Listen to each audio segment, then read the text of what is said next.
Rajesh law centre में आप लोगों का स्वागत है। आज हम लोग यूपी एपीओ क्रैश कोर्स से जुड़े हुए एक बहुत महत्वपूर्ण टॉपिक आईपीसी के अध्याय 2 पर चर्चा करेंगे। पूरा आईपीसी का अध्याय जो परिभाषा खंड के नाम से जाना जाता है, धारा 6 से लेकर के 52 का तक के, उस पर पूरा चर्चा किया जाएगा इस वीडियो में। आप शुरू से लेकर के अंत तक बने रहिएगा।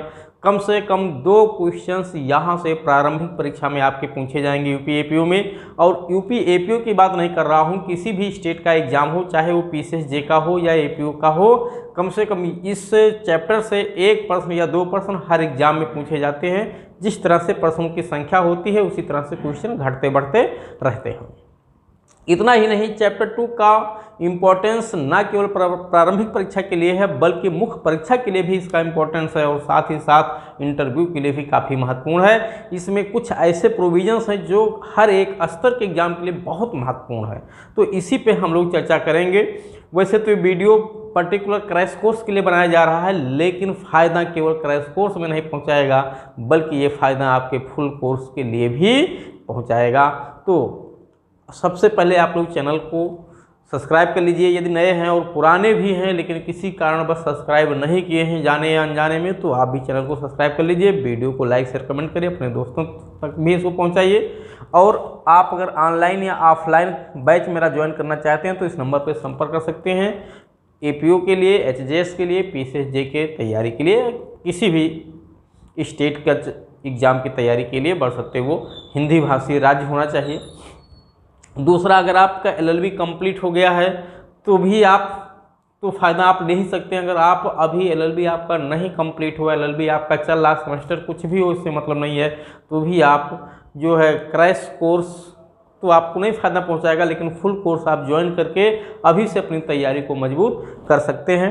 आइए चैप्टर 2 पे हम लोग चर्चा करते हैं। पूरा आईपीसी में मूल चैप्टर्स की संख्या 23 है, सेक्शन 511 है, ठीक है। कोई शेड्यूल इसमें नहीं रखा गया है, लेकिन 3 नए चैप्टर्स का इसमें समागम किया गया है, यानी ऐड किया गया है। वो 3 नए चैप्टर्स हैं, चैप्टर 5A, ठीक है, criminal conspiracy, chapter 9A election, और चैप्टर 20 क्रूअल्टी।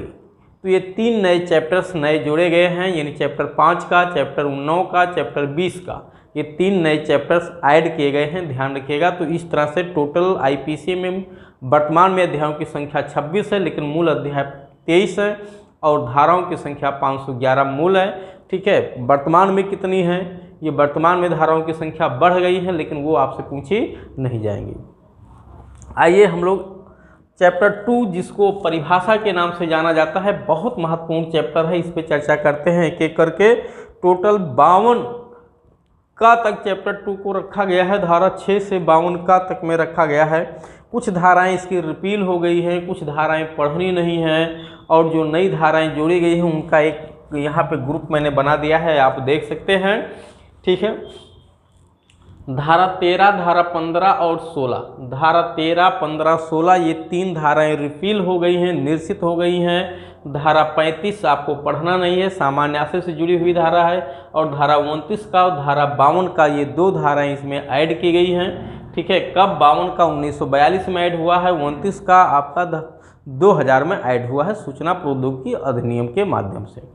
तो इस तरह से आपने देखा कि 3 नई धाराएं, वो 3 धाराएं रिपील हो गई, 2 धाराएं ऐड हुई, तो भी कुल मिलाकर के 1 धारा कम ही है इसमें, परिभाषा जितनी मूल थी उसमें से, और 1 धारा आपको पढ़ना नहीं है, 35, ठीक है, वो परीक्षा की दृष्टि से बिल्कुल उपयोगी नहीं है यहाँ पे।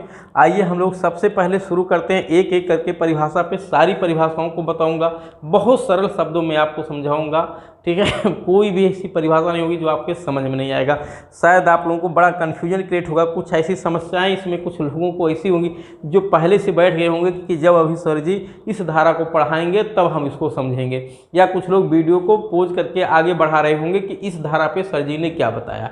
हर एक धारा को मैं समझाऊंगा, हर एक धारा को बताऊंगा, आप परेशान मत होइए, लेकिन देखिए, कोशिश करिए हर एक धारा को एक बार जरूर देख लीजिए, ठीक है।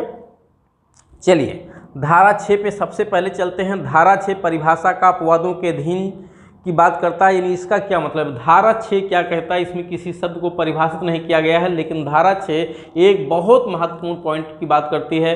धारा 6 ये कहती है कि आईपीसी में एक चैप्टर है जनरल एक्सेप्शन। जनरल एक्सेप्शन का मतलब होता है वो एक अपवादिक दशा है जो यदि पूरी हो जाए किसी मामले में तो अपराध करने वाले व्यक्ति को पूर्ण बचाव मिल जाता है। यानी वो एक ऐसी परिस्थिति है कि यदि अपराध करने वाला व्यक्ति उन परिस्थितियों में आ जाए तो उसका कार्य अपराध नहीं माना जाता है। जैसे 7 वर्ष या उससे कम आयु का व्यक्ति अगर कोई है और उसने कोई भी ऐसा कार्य किया जो गलत है, आईपीसी के अकॉर्डिंग अपराध है, किसी की संपत्ति ले लिया, घर में आग लगा दिया, किसी को थप्पड़ मार दिया, किसी को गाली दे दिया, किसी को चाकू घोंप दिया, तो उसका कार्य अपराध नहीं माना जाता, उसे पूर्ण बचाव मिला है। इसी को कहते हैं अपवाद, और ये अपवाद सभी अपराधों पे लागू होता है, इसीलिए इसको जनरल एक्सेप्शन कहते हैं, सामान्य अपवाद कहते हैं। तो इस तरह से आईपीसी में पूरा एक चैप्टर जनरल एक्सेप्शन का लिखा हुआ है। चैप्टर 4 धारा 76 से धारा 106 तक बहुत महत्वपूर्ण चैप्टर है, और इस चैप्टर पे मैं ऑलरेडी वीडियो बना चुका हूँ क्रैश कोर्स के पर्पज के लिए, तो आप लोग उसको जो है प्लेलिस्ट में जा कर के देख सकते हैं। जनरल एक्सेप्शन बहुत महत्वपूर्ण चैप्टर से कम 2-3 क्वेश्चन इस चैप्टर से जरूर पूछे जाएंगे, ठीक है। और वो जनरल एक्सेप्शन में जैसे आवश्यकता के आधार पर कार्य किया गया हो, दुर्घटना के आधार पर कार्य किया गया हो तो अपराध नहीं है। सद्भाव पूर्वक किसी को सूचना दी गई उसके फायदे के लिए, सूचना सुन के उसको हार्ट अटैक हो जाए तो भी आप उसके लिए लायबल नहीं है। डॉक्टर बच्चे को इंजेक्शन लगाता है, बच्चे को दर्द तो होती है लेकिन वो कोई अपराध नहीं। क्यों? क्योंकि ये सब उसके फ़ायदे के लिए है। कहीं ना कहीं ये इसी जनरल एक्सेप्शन में बचाव के नाम से जाने जाते हैं, तो उसमें बचाव मिलता है। कोई पागल व्यक्ति है, मत्त व्यक्ति है, ठीक है, तो उसका कार्य अपराध नहीं माना जाता है। यही चैप्टर 4 में रखा गया है सामान्य अपवाद के नाम से। तो ये चैप्टर 4 जो जनरल एक्सेप्शन है ना केवल आईपीसी के अपराधों पे लागू होता है बल्कि आईपीसी से भिन्न अपराधों पे भी लागू होता है जो किसी विशेष या स्थानीय विधियों के तहत अपराध बनाए गए हैं किसी कार्य को, तो उस पर भी लागू होता है। तो जनरल एक्सेप्शन हर एक आईपीसी के अपराध के साथ पढ़ी जानी चाहिए। यही बात धारा 6 कहती है कि जो जनरल एक्सेप्शन है चैप्टर 4 है वो आईपीसी के अपराधों के हर एक परिभाषा के साथ, हर एक दृष्टांत के साथ, हर एक धारा के साथ पढ़ी जानी चाहिए। यानी यहाँ जो भाषा लिखी है वो ये लिखी है कि सामान्य अपवाद आईपीसी के हर एक परिभाषा, यानी आईपीसी का हर एक परिभाषा, हर एक दंड, हर एक दृष्टांत सामान्य अपवाद के अधीन समझी जाएगी, उसके साथ पढ़ी जाएगी।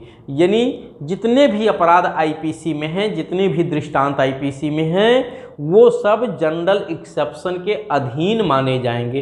यानी अगर वहाँ जनरल एक्सेप्शन का रूल लागू हो रहा है तो जनरल एक्सेप्शन का नियम ही प्रभावी होगा, उस दृष्टांत या उस धारा या वो दंड उपबंध वहाँ प्रभावी नहीं होगा। यही बात धारा 6 में कहा गया है। लेकिन धारा 6 केवल आईपीसी के अपराधों के लिए जो है जनरल एक्सेप्शन को डोमिनेंट बनाती है, जबकि धारा 40 इसी जनरल अध्याय 2 का आईपीसी से भिन्न जितने भी विशेष एवं स्थानीय विधियों के अंतर्गत अपराध घोषित किए गए हैं उन पे भी लागू होती है।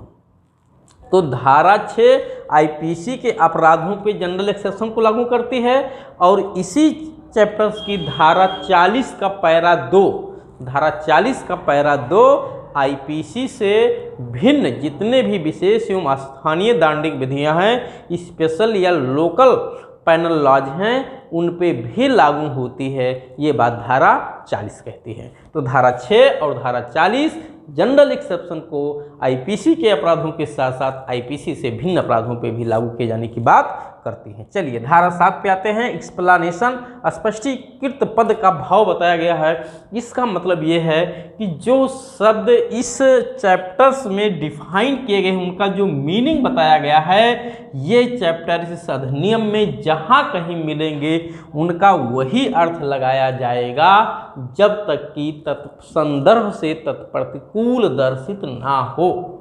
यानी अगर उस शब्द का अर्थ उस स्थान पे कोई विशेष रूप में यूज किया गया है तो फिर वो माना जाएगा, अन्यथा वो शब्द इस अधिनियम में जहाँ कहीं मिलेगा उसका वही अर्थ लगाया जाएगा जो यहाँ बताया गया है। जैसे लोक सेवक, अगर इस अधिनियम में कहीं भी लोक सेवक शब्द लिखा हुआ है तो लोक सेवक का वही मतलब है जो धारा 21 में बताया गया है, जब तक वहाँ कोई विशेष मीनिंग ना दी गई हो। इसके कुछ अपवाद मिलेंगे। जैसे धारा 44 में आप देखेंगे क्षति को डिफाइन किया गया। धारा 44 में क्षति शब्द को डिफाइन किया गया है और क्षति में 4 प्रकार की क्षतियाँ आती हैं। यानी क्षति का मतलब इंजरी से 4 प्रकार की क्षतियाँ, शारीरिक, मानसिक, सांपत्तिक, ख्यातिक। ये 4 प्रकार की क्षति जहाँ कहीं अधिनियम में क्षति शब्द लिखा हुआ है उसका मतलब है कि 4 प्रकार में से कोई भी एक क्षति हो सकती है।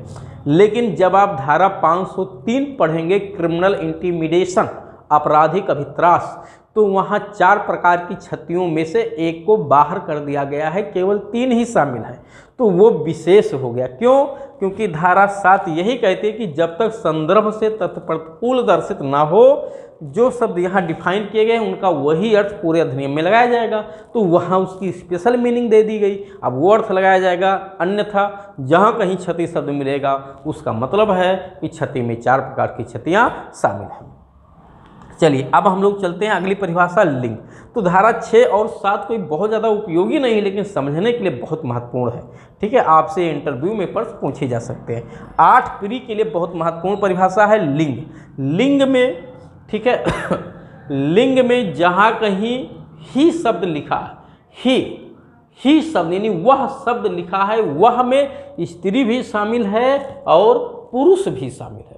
आप देखिए अधिनियम में बहुत सारी जगह लिखा है जो कोई पुरुष, अगर जो कोई पुरुष लिखा है इसका मतलब पर्टिकुलर वो पुरुष की बात कर रहा है। अगर लिखा है जो कोई हुएवर, इसका मतलब है कि वो चाहे महिला हो चाहे पुरुष हो। जैसे आप देखेंगे धारा 354, स्त्री का लज्जा का भंग करना, तो स्त्री का लज्जा भंग में शब्द लिखा है जो कोई, ठीक है, स्त्री का लज्जा भंग करने के आशय से ये कार्य करेगा, तो जो कोई में चाहे वो महिला हो चाहे वो पुरुष हो, यानी स्त्री का लज्जा भंग महिला भी कर सकती है और पुरुष भी कर सकता है। तो लिंग शब्द का मतलब यही है जहाँ कहीं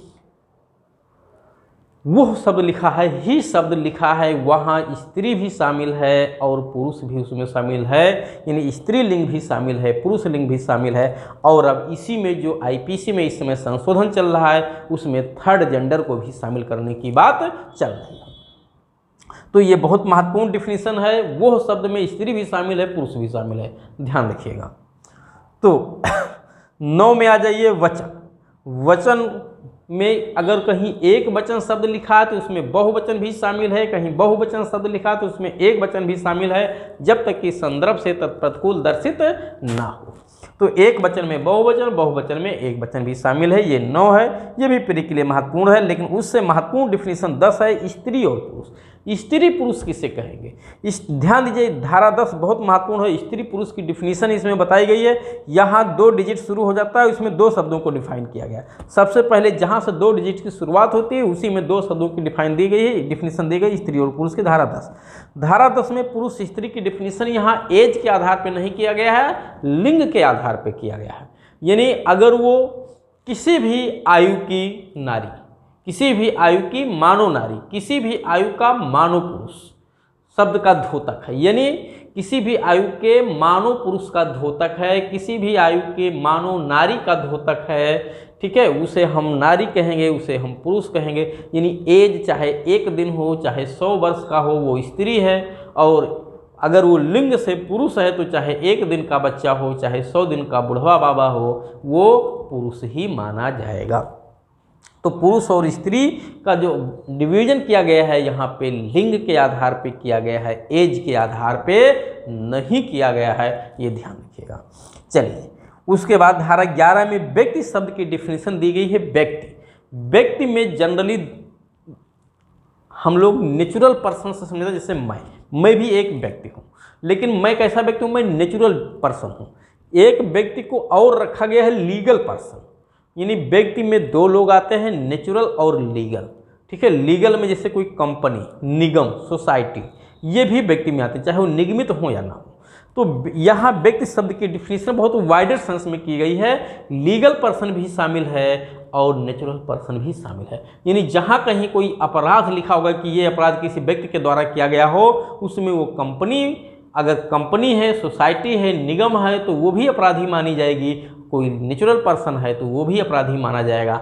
ये अलग की बात है कि हर एक अपराध कंपनी, निगम या सोसाइटी नहीं कर सकती है, वो केवल नेचुरल पर्सन ही कर सकता है। जैसे रेप का अपराध कभी कंपनी या निगम या सोसाइटी नहीं कर सकती है, लेकिन फ्रॉड, चीटिंग, ठीक है, चोरी, ये सब अपराध कंपनी भी कर सकती है।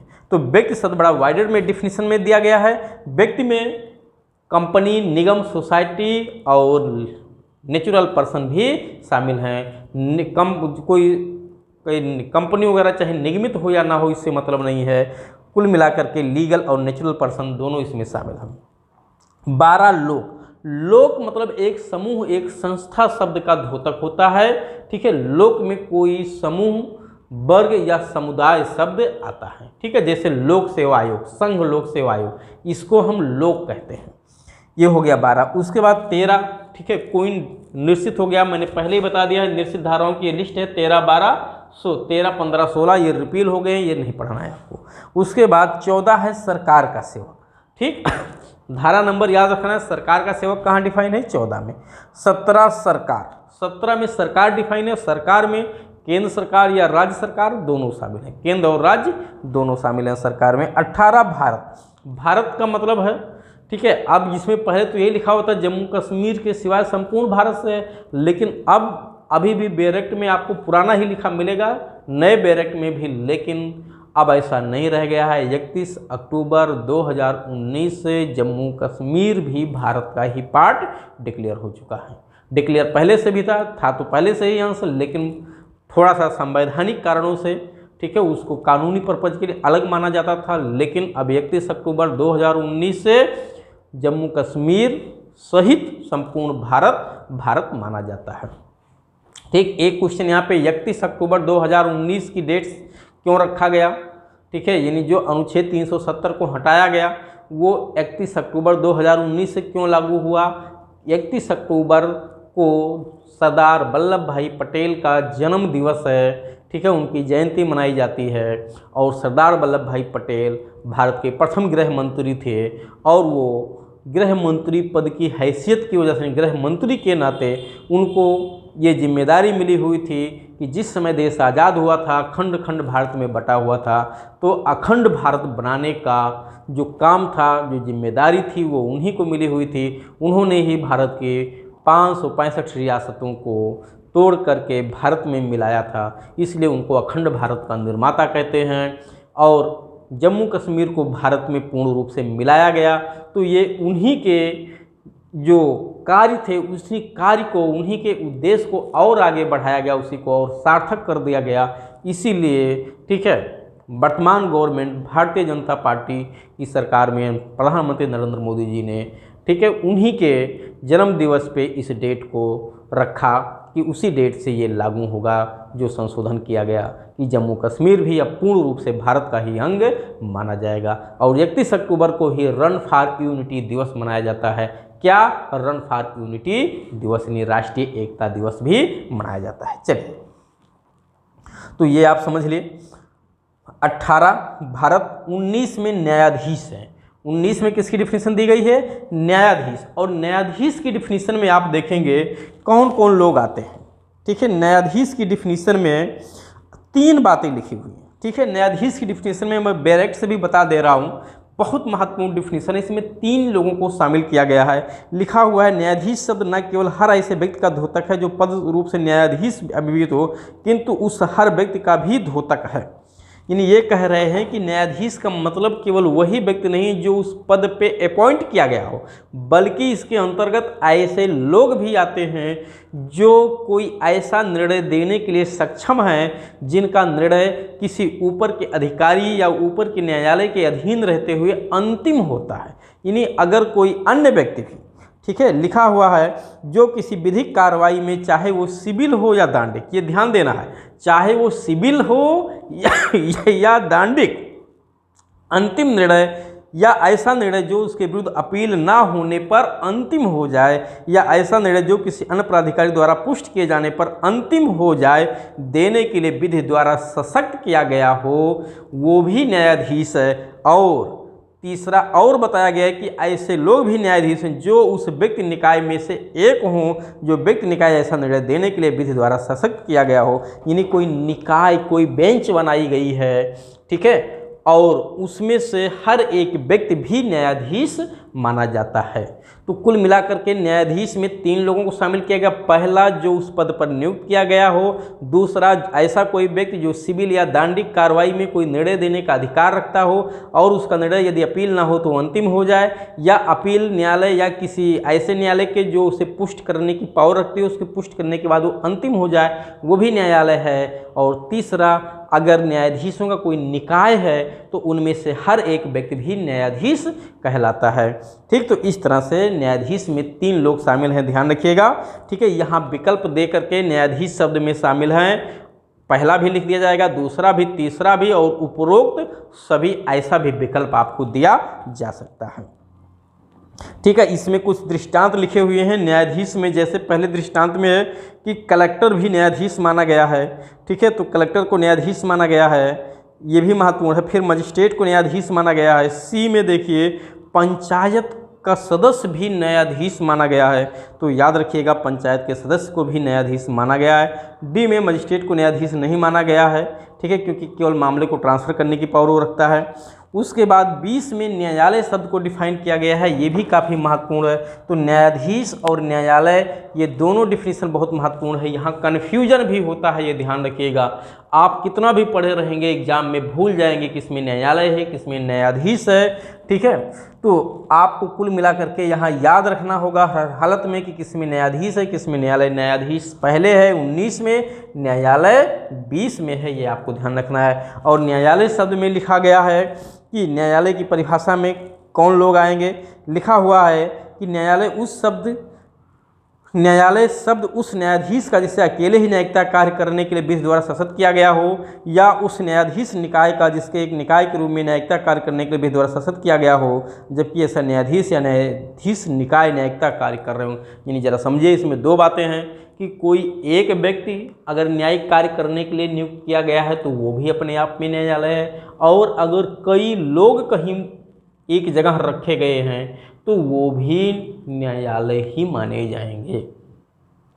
चाहे एक लोग हों या एक से अधिक व्यक्तियों का समूह हो जज के रूप में, ठीक है, उसमें न्यायालय में काम करने के लिए, वो सब न्यायालय माने जाएंगे, बशर्ते वो न्यायिकता कार्य कर रहे हों, ये ध्यान दीजिएगा। उसके बाद 21 लोक सेवक की परिभाषा है, बहुत महत्वपूर्ण डिफिनीशन है। 21 में टोटल 12 पैरा बनाए गए हैं। कितने? 12 पैरा हैं। ये प्री में आपसे पूछा जा सकता है कि 21 को कितने पैरा में एक्सप्लेन किया गया है। 12 पैरा में एक्सप्लेन किया गया, जिसमें दूसरा पैरा रिपील हो गया है। दूसरा पैरा रिपील हो गया है। टोटल 12 पैराएँ थे, वर्तमान में 11 पैराएँ हैं। लोक सेवक की डिफिनीशन बताएगा। लोक सेवक कौन लोग हैं? लोक सेवक पे मैं अलग से भी वीडियो आपको बना के समझाऊंगा, क्योंकि यहाँ समझाने में लोक सेवक पे काफ़ी समय चला जाएगा और ये वीडियो काफ़ी लंबा हो जाएगा, इसलिए लोक सेवक को मैं अलग से वीडियो बना करके आप लोगों को समझाऊंगा। हम लोग चलते हैं 22 पे चलते हैं। 22 जंगम संपत्ति की डिफिनीशन। हाँ, 21 लोक सेवक की डिफिनीशन बहुत महत्वपूर्ण है, ध्यान दीजिएगा। 22 पे आते हैं जंगम संपत्ति। इस अधिनियम में निधारा 22 में जंगम संपत्ति को डिफाइन किया गया है, बहुत महत्वपूर्ण है, ध्यान रखिएगा। जंगम संपत्ति में किन संपत्तियों को शामिल किया गया है? केवल जंगम यानी चल मूर्त संपत्ति को शामिल किया गया है, ध्यान दीजिएगा। संपत्तियां अगर आप देखेंगे तो 2 तरह की संपत्ति होती है, एक चल होती है, एक अचल होती है। एक चल होती है, एक अचल होती है, और चल भी दो प्रकार की होती है, अचल भी दो प्रकार की होती है, मूर्त और एक अमूर्त होती है। ठीक है, मूर्त अमूर्त, यही भी इसमें भी यही मूर्त अमूर्त होता है। यानी चल संपत्ति किसे कहते हैं, पहले इसको समझ लीजिए। देखिए आईपीसी के पर्पज के लिए चल संपत्ति की परिभाषा और संपत्ति अंतरण अधिनियम के पर्पज के लिए चल और अचल संपत्ति की परिभाषा में अंतर है। ठीक है, दोनों की परिभाषा में बिल्कुल अंतर है। यहाँ अपराध के संदर्भ में लिखा हुआ है, वहाँ ट्रांसफर के संदर्भ में लिखा हुआ है। दोनों के संदर्भ में, दोनों की डिफिनीशन में अंतर है, एक बिल्कुल नहीं है, ये ध्यान रखिएगा।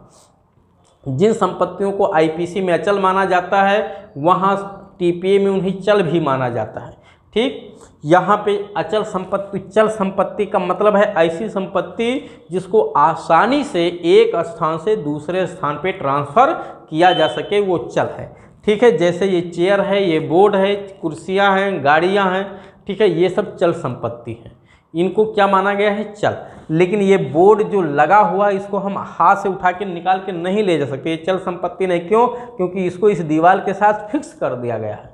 तो जो फिक्स कर दिया गया है वो अचल संपत्ति होती है। जैसे विंडो हो गया, ठीक है, दरवाजा हो गया, ये सब अचल संपत्ति। फैन अगर नट बोल्ट से कस दिया गया है तो ये अचल संपत्ति की श्रेणी में आ जाएगा। पेड़, जितने भी पेड़ हैं ये सब अचल संपत्ति की श्रेणी में आते हैं। वो चाहे फलदार वृक्ष हों, चाहे लकड़ी के लिए बनाए गए हों, चाहे औषधीय हों, इससे मतलब नहीं, वो सब अचल संपत्ति हैं। लेकिन टीपीए में परिभाषा अलग हो जाती है। तो यहाँ अचल संपत्ति को नहीं रखा गया, परिभाषा में चल संपत्ति कि ऐसी चल का मतलब तो जो चलायमान हो, जिसको आसानी से एक स्थान से दूसरे स्थान पर ट्रांसफर किया जा सके। अचल का मतलब जिसका अंतरण ना किया जा सके, जब तक उसे सेपरेट ना किया जाए, अलग ना किया। जैसे मकान है, अब मकान को ढहा दीजिए, हर एक ईंट को उठा ले जाइए, अब वो चल संपत्ति हो जाएगा। लेकिन जब तक मकान है तब तक वो अचल संपत्ति है। पेड़ जब तक वो खड़ा है तब तक अचल संपत्ति आईपीसी के लिए, जैसे ही उसको काट देंगे वो चल संपत्ति हो जाएगा। क्यों? क्योंकि अब उसे आसानी से हम ले जा सकते हैं। चल संपत्ति भी दो प्रकार की होती है, अचल भी दो प्रकार की होती है। इसका मतलब क्या है कि दो मूर्त अमूर्त। मूर्त का मतलब होता है ऐसी संपत्तियां जिनके रूप रंग आकार हों, जिन्हें हम महसूस कर सकें, देख सकें। ठीक है, और ऐसी संपत्तियां जिसे हम देख नहीं सकते, उनका कोई रूप रंग आकार नहीं है, केवल एनालिसिस कर सकते हैं, रियलाइज कर सकते हैं, महसूस कर सकते हैं। जैसे कॉपीराइट, गुडविल, साख, ये सब क्या है? ठीक है, ये सब पेटेंट, ये सब अमूर्त संपत्ति है। कैसी? अमूर्त। इनका कोई, अमूर्त का मतलब जो किसी मूर्त रूप में ना हो, जिनका कोई रूप रंग आकार ना हो, जो हमें दिखाई ना दे, उनको अमूर्त संपत्ति कहते हैं। तो यहाँ डिफिनीशन में कौन सी संपत्ति रखी गई? चल मूर्त संपत्ति। क्योंकि अमूर्त संपत्ति की चोरी हो ही नहीं सकती, लूट हो नहीं सकता, डकैती हो नहीं सकता, न्यासभंग हो नहीं सकता, दुर्विनियोग हो नहीं सकता। इसीलिए यहाँ पे चल मूर्त संपत्ति रखा गया, जिसका कोई रूप रंग आकार हो। ध्यान दीजिएगा, धारा 23-22 है, काफ़ी महत्वपूर्ण। उसके बाद 23 में आ जाइए, सदोष अभिलाभ सदोष हानि की डिफिनीशन दी गई। सदोष अभिलाभ किसे कहेंगे? बहुत महत्वपूर्ण डिफिनीशन है और अक्सर यहाँ से गलत भी हो जाता है। सदोष अभिलाभ किसे कहेंगे? सदोष अभिलाभ का मतलब है सदोष अभिलाभ, सदोष लाभ, सदोष हानि, दो शब्द इसमें लिखे हुए हैं। सदोष अभिलाभ में सदोष लाभ, सदोष हानि। सदोष लाभ का मतलब क्या होता है? देख, सदोष मतलब गलत तरीके से, लाभ मतलब कोई बेनिफिट लेना।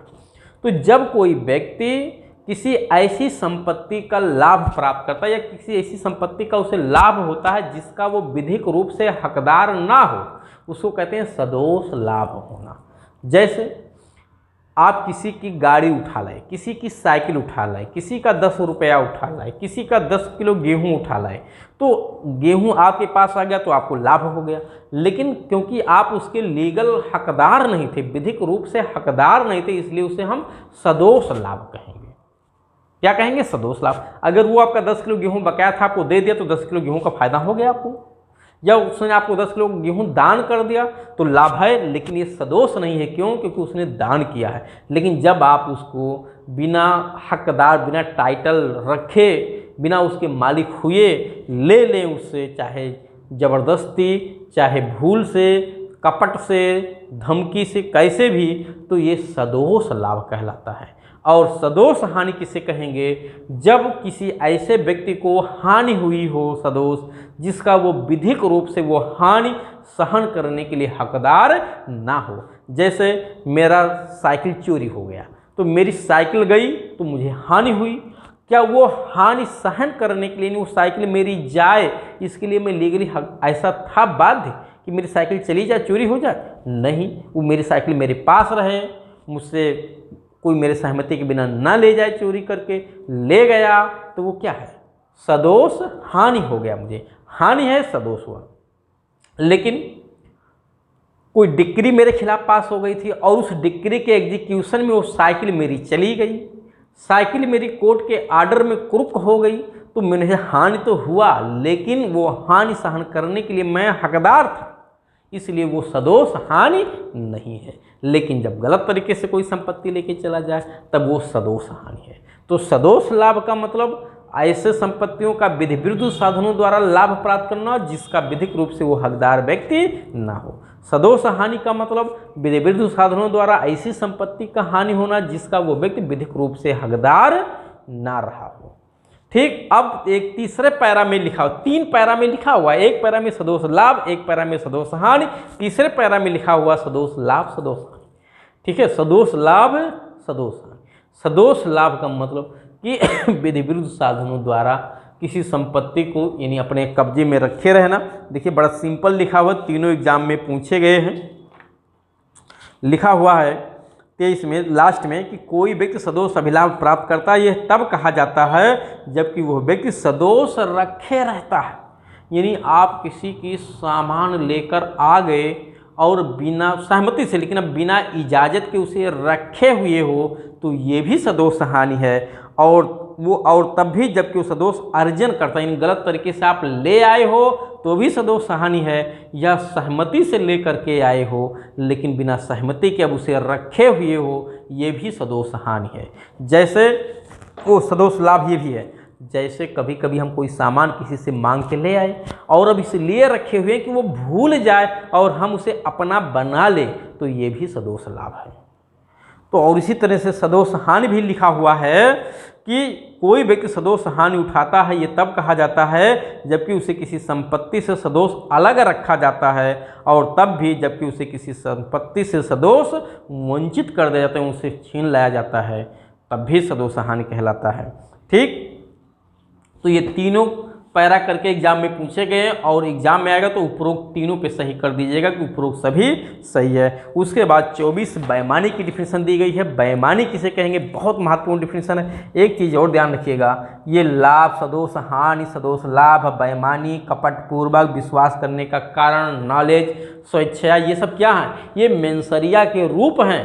हमारी आईपीसी में मेंसरिया को अलग अलग रूपों में, यानी दुराशय को, मस्तिष्क के दुराशय को अलग अलग रूपों में यूज किया गया है, इसीलिए हम मेंसरिया को बहुरूपिया कहते हैं। ये अलग अलग रूपों में आईपीसी में यूज किया गया है। तो चाहे दुराशय हो, वो आशय हो, साशय हो, ज्ञान हो, स्वेच्छा हो, उपेक्षा हो, ठीक है, बेईमानी हो, कपटपूर्वक हो, विश्वास करने का कारण हो, ये सब क्या है? ये सब मेंसरिया के ही प्रकार हैं और इतने कई सारे रूपों में मेंसरिया आईपीसी में प्रयोग किया गया है, विदोषतापूर्ण तरीके से, परिदोषपूर्ण तरीके से, ठीक है। तो इसीलिए हम मेंसरिया को बहुरूपिया कहते हैं कि आईपीसी में मेंसरिया बहुरूपिया के रूप में यूज है। इसके कई सारे रूप रंग आकार हैं। तो ये सब मेंसरिया के ही प्रकार हैं। सदोष अभिलाभ भी है, बेईमानी भी है, कपटपूर्वक। अब बेईमानी कब कहा जाता है? जब हम किसी कार्य को सदोष लाभ या सदोष हानि कारित करने के आशय से करते हैं तो उसे हम बेईमानी से करते हैं, ये कहा जाता है। यानी चाहे सदोष लाभ करने के आशय से या सदोष हानि कारित करने के आशय से कार्य करें तो भी वो बेईमानी से कार्य किया गया माना जाता है। यानी सदोष लाभ भी हो और हानि भी हो एक साथ, दोनों बेईमानी के लिए जरूरी नहीं है। दोनों में से केवल एक भी है तो भी वो बेईमानी मान लिया जाता है। जैसे हम बेईमानी के आशय से, चोरी में लिखा हुआ है आवश्यक तत्व में बेईमानी, ठीक है, डिसऑनेस्टी। अब जैसे हम किसी की साइकिल चुरा करके ले जा करके तालाब में फेंक दिए तो भी ये चोरी हो जाएगा, बेईमानी मान लिया जाएगा। क्यों? क्योंकि मैंने उसे सदोष हानि पहुंचा दिया, मुझे जबकि कोई लाभ नहीं हुआ, मैंने फेंक दिया उसको। मैंने किसी का गेहूं ले करके आया चुरा करके और ले जा करके उसको फेंक दिया कहीं पे, तो भी उसे सदोष हानि पहुंचाया, लेकिन मुझे कोई लाभ नहीं हुआ। ठीक, तो या सदोष लाभ पहुंचा करके भी चोरी की जा सकती है, जैसे बिना सदोष हानि पहुंचाए भी चोरी की जा सकती है। जैसे किसी व्यक्ति की जो चोरी करके सामान लेकर के आया था, चोरी करके सामान लेकर के आया था, उसके यहाँ से मैं चुरा लाया, चोर के यहाँ से दूसरा चोर चुरा ले गया, तो जो चुरा के ले गया वो तो चोरी के लिए दोषी है, उसको सदोष लाभ हुआ, लेकिन जिसके यहाँ से ले गया उसका तो कोई नुकसान नहीं हुआ, उसको तो सदोष हानि नहीं हुई, फिर भी चोरी तो हो गई कि नहीं हो गई? चोरी हो गई। तो सदोष लाभ सदोष हानि के लिए, यानी चोरी के अपराध के लिए सदोष लाभ के आधार पर भी चोरी हो जाती है, सदोष हानि के आधार पर भी चोरी हो जाती है, दोनों का एक साथ हो ये जरूरी नहीं है। चलिए, कपट पूर्वक। कपट यानी कहा गया है कि जब कोई व्यक्ति कपट करने के आशय से कोई कार्य करता है तो उसे कपट पूर्वक करता है, ये कहा जाता है। धारा नंबर याद रखिएगा, बहुत महत्वपूर्ण धारा है। 20 भी है, 21 भी है, 22 भी है, 23 भी है, 24 भी है, 25 भी है, ये सारी की सारी धाराएं महत्वपूर्ण हैं यहाँ पे। अगली डिफिनेशन चलते हैं, विश्वास करने का कारण। विश्वास करने का कारण का मतलब है कि किसी तथ्य को अगर हम जान रहे हैं या हमारे पास पर्याप्त हेतु है, हम उसे जान सकते हैं, तो माना जाएगा मेरे पास विश्वास करने का कारण है। यानी हम रियल में उसे जान रहे हो तो भी जानकारी है, ये माना जाएगा। लेकिन रियल में मुझे ना पता हो, लेकिन मैं अगर थोड़ा सा कोशिश करूं तो उसे जान सकता हूं, तो भी माना जाएगा कि मुझे विश्वास करने का कारण है। ठीक, ये भी कई सारी जगह अपराध करने में शब्द यूज किया गया। जैसे मानहानि में आप देखेंगे लिखा हुआ है कि इस आशय के साथ या यह जानते हुए या विश्वास करने का कारण रखते हुए लांछन लगाता है कि ऐसे व्यक्ति के ख्याति की अपहानि होगी या अपहानि होना संभाव्य है। ठीक है, तो वो मानहानि करता है, ये कहा जाएगा। तो विश्वास करने का कारण रखना भी जानकारी के बराबर होता है, ज्ञान रखने के बराबर माना जाता है। चलिए, अगली डिफिनीशन है 27, बहुत महत्वपूर्ण डिफिनीशन है 27। पत्नी लिपिक सेवक की बात करता है, जरा समझिएगा। पत्नी लिपिक सेवक को यहाँ बराबर का दर्जा दे दिया गया है। पत्नी लिपिक सेवक को बराबर का दर्जा दे दिया गया है कि पत्नी लिपिक सेवक एक समकक्ष हैं। कब? जरा देखिए यहाँ पे, ये एक व्यक्ति है, ठीक है, इसकी ये पत्नी है, इसका एक लिपिक है, इसका एक सेवक है। ठीक, इसका एक सेवक है। तो ये एक व्यक्ति है, इसका एक पत्नी है, लिपिक है, सेवक है, यानी इसके 3 व्यक्ति हैं। पत्नी भी है, यानी एक पत्नी, एक लिपिक, एक सेवक। यहाँ कहा क्या गया, बताया क्या गया, जरा यही समझना है आपको कि अगर इस व्यक्ति की कोई संपत्ति, ध्यान देना आपको, इस व्यक्ति की कोई संपत्ति जिसका ये मालिक हो, अगर इन लोगों के कब्जे में है, यानी इसकी पत्नी के कब्जे में है या इसके लिपिक के कब्जे में या इसके सेवक के कब्जे में, कौन सी संपत्ति जिसका मालिक खुद ये हो, तो उस समय माना जाता है कि इसके भी कब्जे में है। यानी इसकी संपत्ति जो इनके कब्जे में भौतिक रूप से हो और उस समय भौतिक रूप से इसके कब्जे में ना हो, यानी वो वस्तु उसके पास ना हो, कहीं दूर हो, तो भी माना जाता है कि भौतिक रूप से जैसे इन लोगों के कब्जे में है उसके भी कब्जे में है। जैसे ये पेन अगर मेरे स्वामी का है, मेरे स्वामी का ये पेन है, मैं उनका लिपिक या सेवक हूँ और मेरे हाथ में है, मैं मान लेता हूँ बाराबंकी में हूँ, मेरा स्वामी लखनऊ में बैठा है, मुंबई में बैठा हुआ है, तो कब्जे में तो मेरे है, लेकिन माना जाएगा उस समय मेरे स्वामी के भी ये हाथ में पेन है। यही बात यहाँ बताई गई है। लेकिन पत्नी लिपिक और सेवक की संपत्ति, यानी इनकी संपत्ति अगर इनके स्वामी के कब्जे में है तो उस समय इनके भी कब्जे में है, ये नहीं माना जाता है। लेकिन स्वामी की संपत्ति अगर उसकी पत्नी लिपिक सेवक के कब्जे में है तो उस समय इसके भी कब्जे में है, ये माना जाता है। ऐसा क्यों किया गया? ये संपत्ति की सुरक्षा के लिए किया गया, जिससे कोई व्यक्ति अपराध करके संपत्ति को ले ना जा सके। क्योंकि पत्नी लिपिक सेवक को बहलाना और फुसलाना आसान है, स्वामी को बहला फुसला के संपत्ति लेना आसान काम नहीं है। आप देखेंगे 2 डिफिनीशन आपको धारा 379 पे मिलेंगे, NON, ठीक है, ON और O, एन और ओ, दो डिफिनीशन मिलेंगे, दोनों इसी से जुड़ी हुई डिफिनीशन है। दूसरे में अपराध माना गया है, पहले में अपराध नहीं माना गया, यानी एन में अपराध नहीं है, ओ में अपराध माना गया। बहुत महत्वपूर्ण डिफिनीशन है धारा 379 का दृष्टांत एन और ओ। सेकंड, लास्ट और थर्ड दृष्टांत बहुत महत्वपूर्ण है, यहाँ पे देख लीजिएगा।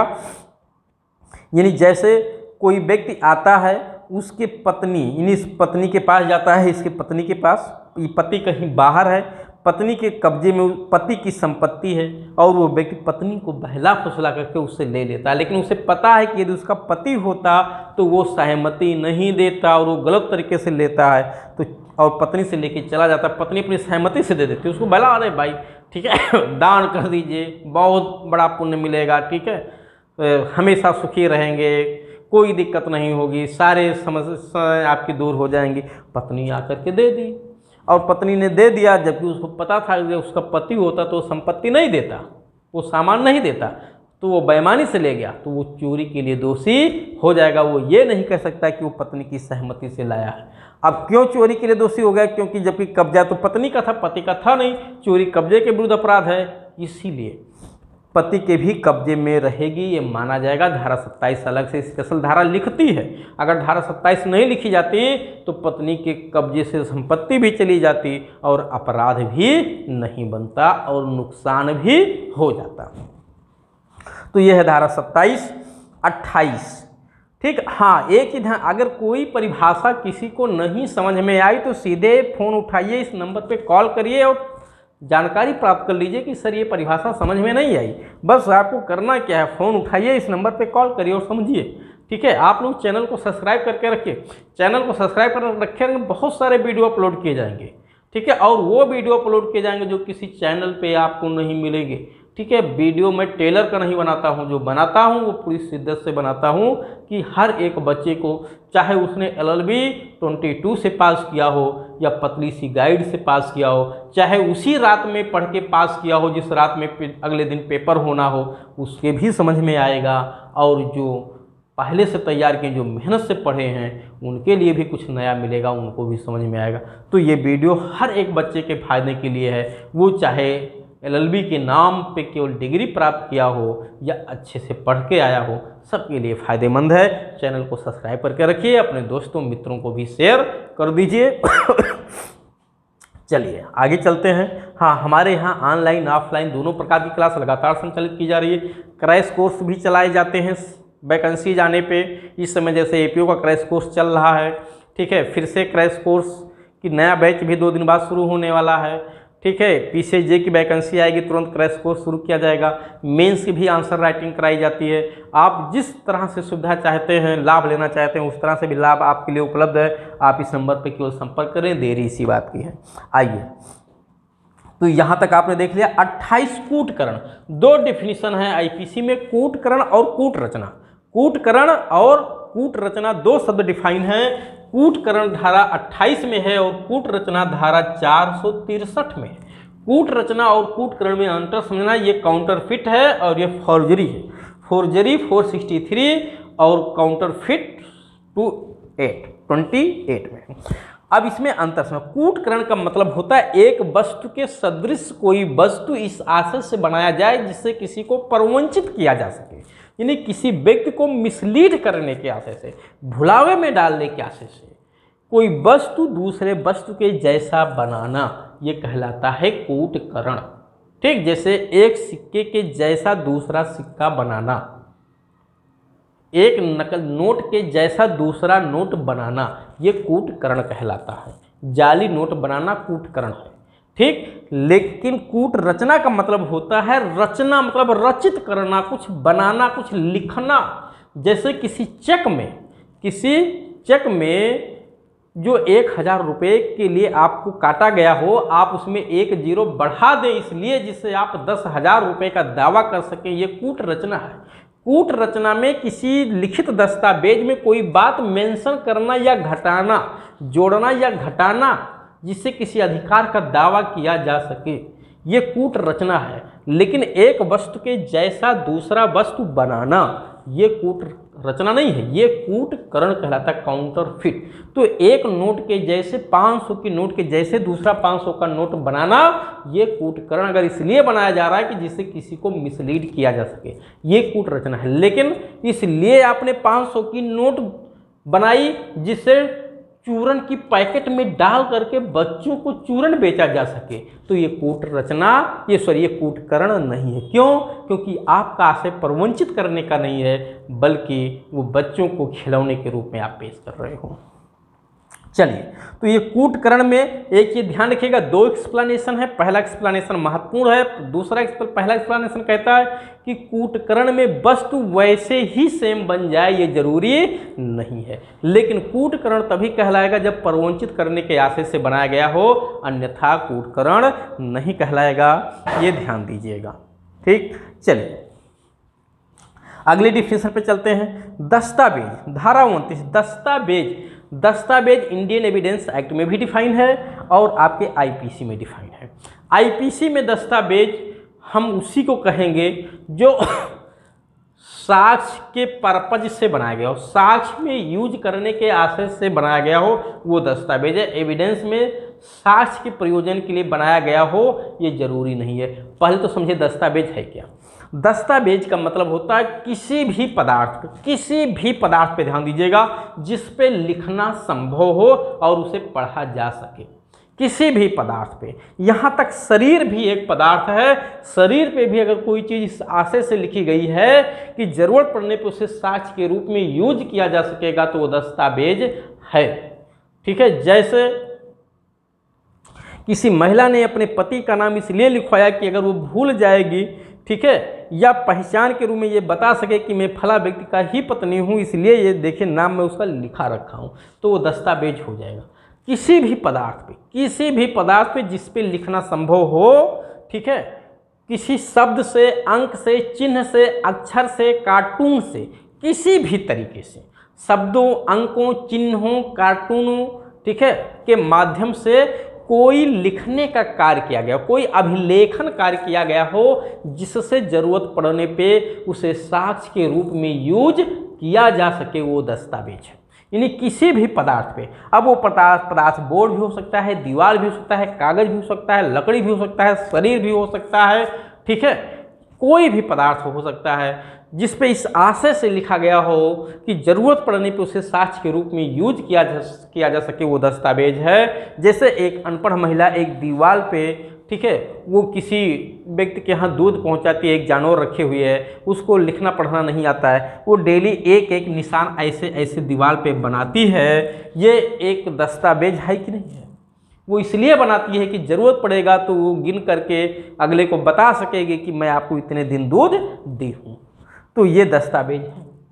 क्योंकि दस्तावेज में ये नहीं लिखा गया है कि कैसे लिखा गया हो, अंकों से भी हो, चिन्हों से भी, तो चिन्ह है कि नहीं, शब्दों से हो, अंकों से हो, चिन्हों से हो, अक्षरों से हो, ठीक है, कार्टून से भी, व्यंग से भी लिखा गया है, तो वो भी शब्द है। और ये कहाँ लिखा गया हो, कहीं भी लिखा हो, किसी पत्थर पे लिखा गया हो, शिलालेख पे लिखा गया हो, कागज पे हो, लकड़ी पे हो, कपड़े पे हो, प्लास्टिक पे हो, फाइबर पे हो, तार पे भी हो, बल्ब पे भी हो।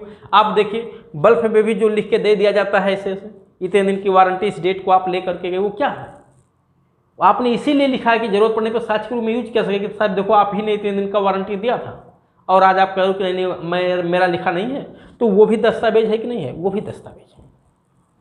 तो दस्तावेज का मतलब किसी भी पदार्थ पे कोई भी अभिलेखन कार्य किया गया हो, और वो अभिलेखन कार्य शब्दों से भी हो सकता है, अंकों से, चिन्हों से, चिन्ह मतलब जो निशान बनाए जाते हैं, और कार्टून मतलब जो व्यंग कार्टून बनाए जाते हैं, इसलिए व्यंग भी दस्तावेज है। अगर कोई व्यंग कहीं लिखा हुआ है उपहासांकन, तो उपहासांकन भी दस्तावेज है, ध्यान रखिएगा। और दस्तावेज में पूछा जाता है क्या एक शामिल नहीं है, ठीक है, या दस्तावेज में क्या एक गलत है। लोग उपहासांकन को बाहर कर देते हैं, नहीं गलती मत करिएगा, शिलालेख पे लिखा हुआ है, धातु पट्ट पे लिखा हुआ है, दस्तावेज पे लिखा हुआ, उपहासांकन, ये सब दस्तावेज है, ध्यान रखिएगा। चलिए, तो दस्तावेज की डिफिनेशन आपको समझ में आ गई। एविडेंस में दस्तावेज में शब्द लिखा हुआ है कि उसे इसलिए बनाया गया हो कि साक्ष्य में यूज किया जा सके, ये जरूरी नहीं है, बस केवल अभिलेखन कार्य किया गया हो, वो दस्तावेज एविडेंस में है। यानी कोई भी चीज़ अगर कहीं रिकॉर्ड किया गया है, शब्दों अंकों चिन्हों शब्दों के माध्यम से लिखा गया है तो एविडेंस में वो दस्तावेज है। लेकिन आईपीसी में मात्र लिखना ही दस्तावेज नहीं है, जब तक इस आशय से न लिखा गया हो कि उसे जरूरत पड़े तो साक्ष्य में यूज किया जा सके। चलिए, ये है 29 का इलेक्ट्रॉनिक अभिलेख की डिफिनीशन जोड़ दी गई। क्या? इलेक्ट्रॉनिक अभिलेख। ये कब जोड़ा गया है? 2000 में जोड़ा गया। ध्यान दीजिएगा, कब जोड़ा गया है? इलेक्ट्रॉनिक अभिलेख 2000 में जोड़ा गया है। और जो लागू होता है कब से? इलेक्ट्रॉनिक अभिलेख लागू होता है 17 अगस्त 2002 से। ध्यान रखिएगा, कब से? 17 अगस्त 2002 से लागू होता है। और इलेक्ट्रॉनिक अभिलेख का मतलब क्या होगा? लिखा हुआ है सूचना प्रौद्योगिकी अधिनियम की धारा 2 की उपधारा 1, ठीक है, सूचना प्रौद्योगिकी अधिनियम की धारा 2 की उपधारा 1 के खंड ना, ठीक है, ना मतलब नहीं, ठीक है, ना वाले में जो अभी इलेक्ट्रॉनिक अभिलेख का मीनिंग बताया गया है वही इलेक्ट्रॉनिक अभिलेख का मीनिंग यही माना जाएगा। तो कौन सी धारा में? सूचना प्रौद्योगिकी अधिनियम की धारा 2 के खंड 1 के ना क्लाज में, ठीक है, याद रखिएगा। तो ये क्लियर हो गया। सूचना प्रौद्योगिकी अधिनियम की धारा 2 की उपधारा 1 के खंड ना क्लाज में सूचना वो इलेक्ट्रॉनिक अभिलेख की मीनिंग बताई गई है, वही यहाँ पे समझी जाएगी। बस इतना याद रखना, इलेक्ट्रॉनिक अभिलेख कहाँ डिफाइन है 29 का, यही प्री में पूछा जाता है। तो ये सारे के सारे महत्वपूर्ण थे। अब हम लोग चलते हैं मूल्यवान प्रतिभूति। मूल्यवान प्रतिभूति का मतलब कहते हैं कोई भी दस्तावेज जिस पे किसी अधिकार का उल्लेख किया गया, कोई अधिकार दिया गया हो किसी को, ठीक है, किसी अधिकार पे प्रतिबंध लगाया गया हो, किसी के अधिकार को बढ़ा दिया गया हो, ठीक है, किसी के अधिकार को बाधित कर दिया गया हो, ये सब क्या है? मूल्यवान प्रतिभूति। जैसे किसी कागज पे चेक है तो क्या है? मूल्यवान प्रतिभूति है कि नहीं है, ठीक है। 10 रुपये का नोट, 2 रुपये का नोट, 500 का नोट, 1000 रुपये का नोट, 2000 का नोट, ये सब क्या है? मूल्यवान प्रतिभूति। यानी उनका अपना एक मूल्य है। एक कागज का टुकड़ा मूल्यवान प्रतिभूति नहीं, कागज का टुकड़ा मूल्यवान प्रतिभूति नहीं है। क्यों? क्योंकि उससे किसी भी प्रकार का अधिकार या दायित्व क्रिएट नहीं होता है। लेकिन उस पर कुछ लिख के दे दिया गया, किसी को अंगूठा लगा दिया गया, साइन कर दिया गया तो मूल्यवान प्रतिभूति हो सकती है, ठीक है। साइन किसी का ले लिया किसी साथ कागज पे तो मूल्यवान प्रतिभूति हो सकती है, ठीक है। किसी को चेक दिया गया हो मूल्यवान प्रतिभूति है, विनिमय पत्र मूल्यवान प्रतिभूति है, वचन पत्र मूल्यवान प्रतिभूति है, सिक्का करेंसी नोट मूल्यवान प्रतिभूति है, ठीक। चलिए, अगला है बिल। बिल किसे कहेंगे? बिल का मतलब है जो वसीयती दस्तावेज है, यानी वसीयती दस्तावेज को हम बिल यहाँ कहेंगे। यही परिभाषा है। 31 में कोई बहुत महत्वपूर्ण है। 32 में एक कार्य में अवैध लोप भी शामिल है, बहुत महत्वपूर्ण डिफरेंस। 32 कहा गया कि जब तक संदर्भ से तत्प्रतिकूल दर्शित ना हो, जहाँ कहीं कोई कार्य करने की बात की गई हो कि ये कार्य करके ये अपराध किया जाए, तो उस कार्य में लोप भी कर दिया गया तो भी वो माना जाएगा कि कार्य किया गया है। जैसे कहा गया जो कोई व्यक्ति किसी की मृत्यु कारित करने के आशय से कोई कार्य करके मृत्यु कारित कर दे, वो हत्या का दोषी है, वो हत्या किया है माना जाएगा, उसकी मृत्यु कारित किया। कोई कार्य करके, तो कोई कार्य में जैसे उसका गला दबा करके, गले को रेत करके, जहर पिला करके, पानी में डुबो करके, फांसी पे लटका करके, मिट्टी में दफन करके, आग में बैठा करके, चिता में रख करके, गोली मार करके, गले को दबा करके, फांसी लगा करके, गले को रेत करके, जहर को पिला करके, ठीक है, मुंह दबा करके, मुंह में कुछ डाल करके अगर हम किसी को मार दें तो ये मृत्यु कारित हो जाएगा उसकी और ये हत्या हो जाएगा। अगर किसी को कमरे में बंद करके खाना ना दें और भूख से मर जाए तो खाना देने की ड्यूटी थी, मैंने लोप किया माना जाएगा, मैंने कार्य किया। यानी खाना ना देना क्या है? जहाँ देना मैंने मारने के लिए कुछ किया नहीं, बल्कि उसके जीवित रहने के लिए जो मुझे करना था वो मैंने नहीं किया। मैंने खाना नहीं दिया और कमरे में बंद रखा और 4 दिन बाद उसकी भूख से मृत्यु हो गई। ये भी हत्या है कि नहीं है? ये भी हत्या। तो ये लोप भी कार्य ही माना जाएगा कि मैंने कार्य ही किया। तो अवैध कार्य में लोप भी शामिल है, कार्य में लोप भी शामिल है। ऐसी जगह पे किसी व्यक्ति को बंद कर दिया जहां 10 मिनट में दम घुटने से मृत्यु हो जाएगी। मेरा मारने का आशा नहीं था, लेकिन मैंने वहां बंद कर दिया। मुझे पता था कि दम घुटने से मृत्यु हो जाएगी, दम घुटने से मृत्यु हो गई। यहाँ मैंने लोप किया, उसको वहां नहीं बंद करना चाहिए था, ठीक है, क्योंकि दम घुटने से मृत्यु हो जाती, तो मैंने यहाँ लोप करके उसको मार दिया। जैसे किसी व्यक्ति को ऑक्सीजन लगा हुआ है, ऑक्सीजन, ठीक है, या मैं डॉक्टर था, मेरी ड्यूटी थी, तो उसको ऑक्सीजन लगाया, उसका लेवल घटते जा रहा था, मैंने क्या किया, ऑक्सीजन को नहीं लगाया, तो मैंने लोप कर दिया। यानी जो काम मुझे करना चाहिए था, उसके जीवन को बचाने के लिए ऑक्सीजन तुरंत लगाना चाहिए था, मैंने ऑक्सीजन को नहीं लगाया और न लगाने से उसकी मृत्यु हो गई, ये हत्या हो जाएगा। ये लोप है। ये क्या किया गया, मैंने लोप किया, ठीक है। तो लोप में माना जाएगा कि वो कार्य ही है, तो लोप यानी कार्य में लोप भी शामिल है। लेकिन अगर कहीं मना किया गया है नहीं, जैसे रेप की डिफिनीशन में रेप करने के लिए कुछ करना जरूरी है, वहाँ कुछ ना करना रेप नहीं माना जाएगा।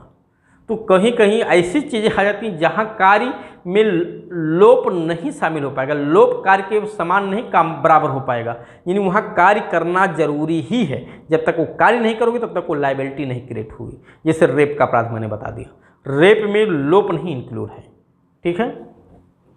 चलिए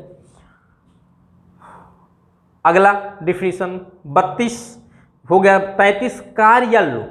कार्य या लोप का मतलब चाहे कोई एक कार्य हो, कार्यों का श्रृंखला हो, एक से अधिक कार्य हो, कार्य है, चाहे एक लोप करें या एक से अधिक लोप करें, वो लोप ही माना जाएगा। यही है 33, कोई बहुत महत्वपूर्ण नहीं है। 34 बहुत महत्वपूर्ण डिफिनीशन है, सामान्य आशय, बहुत महत्वपूर्ण डिफिनीशन है।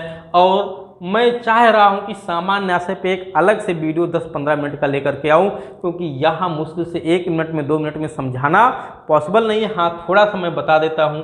सामान्य आशय में होता क्या है कि 2 लोग कम से कम होते हैं, 2 लोग मिल करके जब किसी अपराध को करने में कार्य आगे बढ़ाते हैं, ठीक है, यानी 2 या अधिक व्यक्ति जब किसी अपराध को करने के लिए अपने सबके सामान्य उद्देश्य का मतलब कि जिसके लिए वो सहमत हुए हैं, उसी उद्देश्य को आगे बढ़ाने के लिए कोई भी कार्य करते हैं और कार्य करके वो अपराध करते हैं, तो माना जाएगा वो कार्य सब लोगों ने किया है।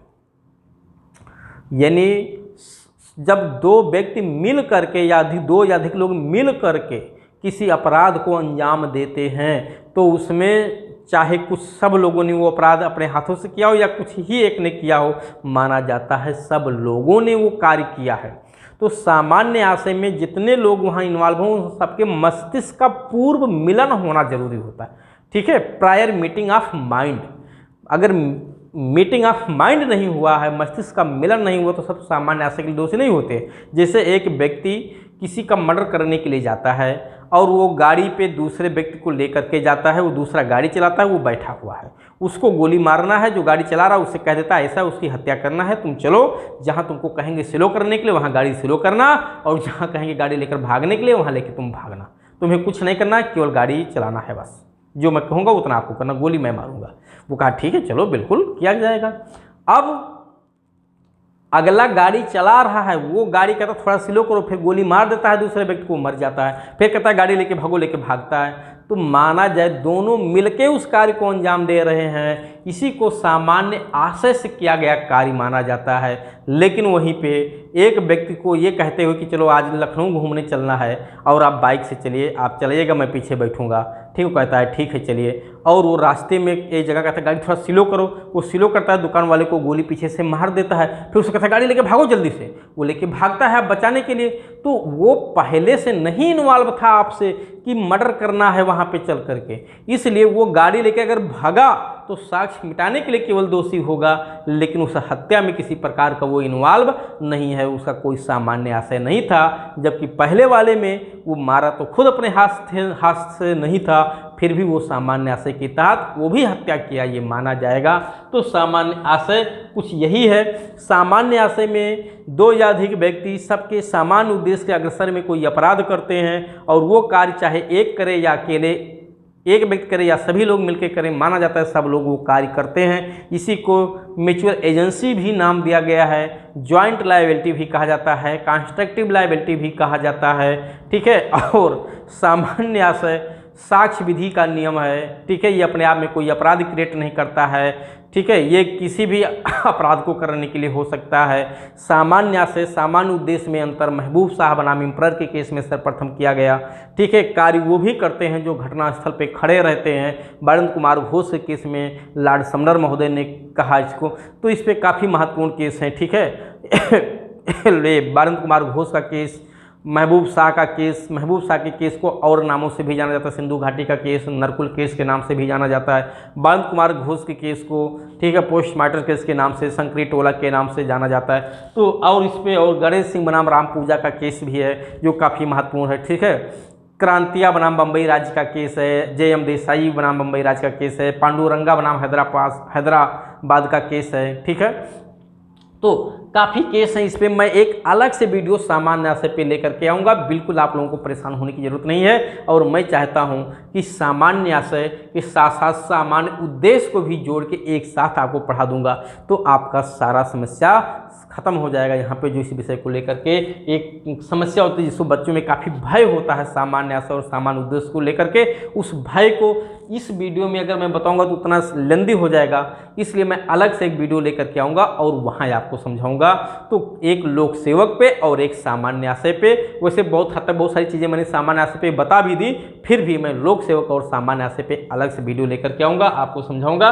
बस आप लोग चैनल को सब्सक्राइब करके रखिए, चैनल को सब्सक्राइब करके रखिए, जैसे वीडियो अपलोड किया जाएगा तुरंत आपके पास पहुंच जाएगा। मैं बार बार आप लोगों को हमेशा लिंक शेयर करूं, ये संभव नहीं है। उसके बाद आते हैं 36 बहुत महत्वपूर्ण डिफिनीशन है, 35 महत्वपूर्ण नहीं, मैंने यहाँ लिस्ट में डाल दिया, ठीक है, ठीक है। इसको NPA में डाल दिया हुए, NPA मतलब जो वसूलनीय नहीं रह जाता है पैसा, बैंक उसको NPA में डाल देती है। तो कुछ तरह उसी तरह से मैंने भी इसको NPA घाटे में डाल दिया, कोटे में डाल दिया है, यानी ये धारा आपको पढ़ना नहीं है। चलिए 36 अंशता कार्य अंशता लोप। 36 कहती है अगर किसी अपराध को करने में कुछ कार्य और कुछ लोप करके भी वो कार्य कर दिया गया हो तो भी माना जाएगा वो अपराध आपने किया है।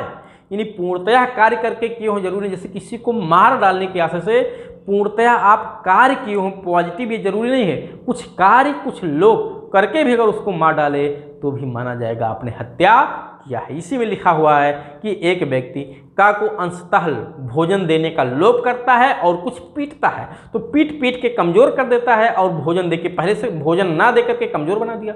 तो भोजन ना देना लोभ किया और कमजोर हो गया, और कुछ उसको पीट दिया, तो कमजोरी पे पीटना, ठीक है, सोने पे सुहागा हो गया, मर गया हमेशा के लिए खत्म हो गया, तो ये हत्या माना जाएगा। पीट के मार डाला ये भी हत्या है, खाना ना दे करके मार डाला भूख से ये भी हत्या है, और खाना ना दे करके कुछ कमज़ोर कर दिया, कुछ पीट के बराबर कर दिया और वो मर गया, ये भी हत्या है। तो अंशता कार्य अंशता लोप करके अगर हम किसी रिजल्ट को प्राप्त कर लेते हैं तो भी हम उस कार्य को किए हैं ये माना जाएगा, और हम उसके लिए वैसे ही दोषी होंगे जैसे उसको पूर्णतया कार्य करके हम रिजल्ट प्राप्त किए होते तो होते। 37 कई कार्यों में से एक कार्य को करके सहयोग करना। कई कार्यों में से एक कार्य को करके सहयोग करना भी अकेले उस कार्य को करके आपने उस अपराध को या उस रिजल्ट को प्राप्त किया ये माना जाता है। कई कार्यों को, जैसे इसी में 3 दृष्टांत हैं बहुत महत्वपूर्ण है, पहला, दूसरा, तीसरा। 2 व्यक्ति पहले दृष्टांत में लिखा आपस में सहमत होते हैं समय समय पे एक व्यक्ति को जहर की गोली देने के लिए। 2 व्यक्ति आपस में सहमत होते हैं एक व्यक्ति को अपने अपने ड्यूटी पे जहर की गोली देने के लिए। दोनों अपने अपने ड्यूटी पे उसको जहर की गोली देते हैं और दोनों की डोज से अंत में वो मर जाता है। दोनों हत्या के लिए दोषी हैं। थोड़ा कार्य उसने किया, थोड़ा उसने किया, दोनों ने मिल करके उस अंजाम को प्राप्त कर लिया, दोनों दोषी हैं। दूसरा दृष्टांत है जेलर। 2 जेलर हैं, दोनों अपनी अपनी ड्यूटी पे सहमत होते हैं कि अपनी ड्यूटी पे वो खाना नहीं देगा, अपनी ड्यूटी पे वो खाना नहीं देगा, और दोनों के खाना न देने के संयुक्त परिणाम से वो व्यक्ति भूख से मर जाता है कैदी। दोनों हत्या के लिए दोषी होंगे। लेकिन तीसरा बहुत महत्वपूर्ण है, तीसरे में दोनों सहमत नहीं हैं। एक जेलर अपने ड्यूटी पे किसी व्यक्ति को, कैदी को मार डालने के आशय से खाना देने का लोभ करता है और वो व्यक्ति जर्जर अवस्था में पहुंच जाता है, कमज़ोर हो जाता है, इतना कमज़ोर हो जाता है कि इतना कमज़ोर हो जाता है कि ज़्यादा चल फिर नहीं पा रहा है, लेकिन वो मरने के लिए पर्याप्त नहीं है। यानी वो कमजोरी उसका मरने के लिए पर्याप्त नहीं था, अभी मरता नहीं लेकिन कमज़ोर बहुत हो गया। उसी दौरान उसका ट्रांसफ़र हो जाता है, ट्रांसफ़र होना उसके बस में नहीं होता है। तो ट्रांसफ़र हो गया मार नहीं पाया, मारने में असफल, तो उसने अटेम्प्ट टू मर्डर किया, अटेम्प्ट टू मर्डर के लिए वो दोषी हो जाएगा। लेकिन उसके ट्रांसफर होने के बाद जो दूसरा जेलर वहां आता है वो भी उसी काम को कंटिन्यू रखता है और वो भी खाना देने का लोभ किया और उसके खाना ना देने से वो मर गया कैदी। तो दूसरा जो वहां पे जेलर आया वो हत्या के लिए दोषी हो जाएगा, लेकिन पहला हत्या के लिए दोषी नहीं होगा। क्यों? क्योंकि वो तो प्रयास किया और सफल नहीं हुआ, उसका ट्रांसफर हो गया। तो उसके रहने के दौरान वो मरा नहीं था और वो मरने के लिए पर्याप्त भी अभी नहीं हुआ था, लेकिन वो पूरा कोशिश अपनी तरफ से मारने के लिए किया था। कुछ दिन और रहता तो वो मार डालता, लेकिन मरा नहीं हो, इसलिए वो अटेम्प्ट टू मर्डर के लिए दोषी होगा। लेकिन दूसरा, क्योंकि उससे बिना उसके मस्तिष्क के मिलन हुए, दोनों आपस में मिले नहीं, वो अपने मन में मारना चाहता था, वो अपने मन में, ठीक, वो भी भूख, खाना नहीं दिया, वो भूख से मर गया, तो वो हत्या के लिए दोषी हो जाएगा। क्यों? क्योंकि वो देख रहा है कि वो शरीर से कमज़ोर हो गया है और खाना अगर नहीं देंगे तो वो मर जाएगा ही, और वो खाना नहीं देता है, वो मर जाता है, तो वो हत्या के लिए दोषी हो जाएगा। तीसरा दृष्टांत बहुत महत्वपूर्ण है, पहला दूसरा भी महत्वपूर्ण है, ध्यान रखिएगा। तीसरे में कन्फ्यूजन क्रिएट हो जाता है, इसलिए तीसरे को विशेष ध्यान देकर पढ़िएगा। जैसे दो व्यक्ति, एक व्यक्ति को मार डालने के आशय से उसके गले में फंदा लगा करके दो व्यक्ति दो दिशा में खींचते हैं, दो दिशा में खींचते हैं और दोनों को खींचने से वो बीच में ऊपर निकल गया, यानी मर गया। तो ऐसी स्थिति में दोनों हत्या के लिए दोषी हो जाएंगे। लेकिन एक कहता है कि अगर साहब मैं केवल खींचता, ये नहीं खींचे होते तो मेरी तरफ ऐसे बढ़ता चला जाता और वो मैं हत्या के लिए दोषी नहीं होता। दूसरा कह रहा अगर साहब ये नहीं खींचे होते तो ये भी मेरी तरफ ऐसे बढ़ते हुए चला जाता, मैं खींचता इधर तो भी मेरे कार्य से वो मरता नहीं, मैं भी हत्या के लिए दोषी नहीं हूँ। अरे तो दोनों बकलोले अगर हत्या के लिए दोषी नहीं होंगे तो फिर जो वो मर गया उसके लिए कौन लायबल होगा? तो ऐसी स्थिति में दोनों को दोषी माना जाएगा। क्यों? क्योंकि दोनों उस कार्य को करने में, उसको मारने में दोनों ने सहयोग किया, इसीलिए दोनों हत्या के लिए दोषी हो जाएंगे। ठीक, यही धारा 37। 38 पे आइए। 38 कहती, ये भी एक सिद्धांत है, 38 भी एक सिद्धांत प्रतिपादित करती है जो कहती है कि कई अपराधों, यानी किसी अपराध को करने में अगर कई लोग आपस में जुड़े हों, यानी कई लोग मिल करके किसी अपराध को अंजाम दे रहे हों, तो जरूरी नहीं कि हमेशा वो एक ही लायबिलिटी के लिए दोषी हों, एक ही अपराध के लिए दोषी नहीं, अलग अलग लायबिलिटी भी उनकी हो सकती है। यही है धारा 38। और इस पे एक बहुत मज़ेदार दृष्टांत है, वो पढ़ लीजिएगा कि एक व्यक्ति दूसरे व्यक्ति को गंभीर एवं अचानक प्रकोपन में मारता है, जिससे यदि वो मर भी जाए तो वो आपराधिक मानववध के लिए दोषी होगा, हत्या के लिए नहीं। एक दूसरा व्यक्ति आता है जो उसको मार डालने के आशय से, जिसको वो मार रहा है पहले से, उस व्यक्ति को सहयोग करके उसको हाथ में छुरी पकड़ा देता है, खुद नहीं मारना चाहता, उसके हाथ में छुरी पकड़ा देता है और वह व्यक्ति उस छुरी से मार देता है, वो मर जाता है।